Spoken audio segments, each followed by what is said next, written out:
So these are government agencies like the CIA, which officially has as a purpose to defend American citizens and maybe the citizens of the world. So it might seem that they are somehow abusing their power, turning it against the interests of their own people. You know, that's quite correct. I was always thinking when I was younger that police and the military are for the people. Now I know that part of them, not all, part of them are still for the people, helping people, defending their country. But a big part of them are working against the people. And they are doing it with field experimentations because they have new weapons of mass destructions, which have been going on for over 30 years officially, because in 1975, already at the UN, the Russian delegation, it was Andrei Gromyko, who was at that time the foreign minister, asked that these new weapons of mass destruction, which are horrible, you cannot detect them, you cannot see them, radio waves, microwaves, lasers, etc., they destroy our brain, our health, our environment, etc. So he was asking that the UN would decide that these would be abandoned totally. He got good response from many, but the US was opposing, claiming that since 1948 there have been no new weapons of mass destruction, so the question is out of the question. I mean, this is crazy, because the US is the leader in the world of these non-lethal new weapons. And the danger is that they can take over anybody today. Anybody. They used to experiment with the people in the prisoners. They used to experiment with mental patients. They still do that. So that is without their consent? Absolutely without their consent. It's criminal. It's totally criminal.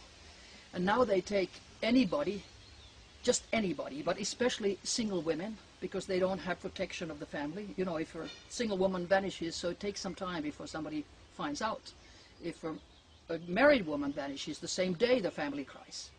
So it's single women, it's people who know their bad deeds, it's people, scientists especially, who are involved and find out too much. They all of a sudden have a heart attack or a brain tumor or a stroke or whatever.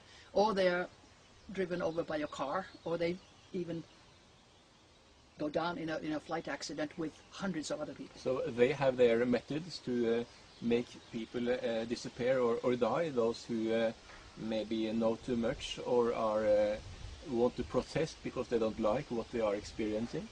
Yeah, they have such power that, like FBI's former director Hoover said, it's so horrible you cannot believe it. They have weapons today, electromagnetic weapons. They can throw them at your brain. And like you have fingertips, which are unique, your brain waves are unique. Every one of the 6.5 billion people has a unique brain wave. They can take that into supercomputers, and at the moment the supercomputers are 180 trillion flops in a second. 180 trillion in a second. Our brain is only 5,000 bits a second, so we have no match to the supercomputers. But since this has been published, and usually the information that is published is 50 years old, so what the real figure is, I have no idea. Because I found out from this non-lethal weapons conference from the American representative, he said that already in 1801, the first mind control device was created. Can you imagine? 1801.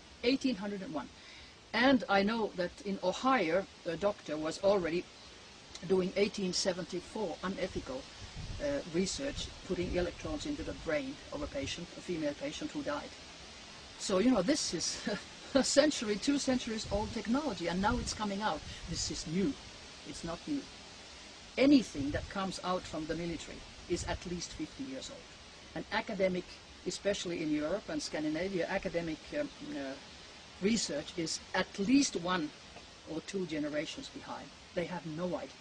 For instance, there's a British Professor Warwick, I think his name was, he's lectured a couple of times in Finland. I only read what he has been stating. And it was just crazy. He was saying that he was the first man who has placed an implant into his hand, and so he goes out and opens the doors and garage and whatever. And now he says he is the first man in the world who puts an electrode, which is a microchip, into his brain, and now he can talk to his wife telepathically.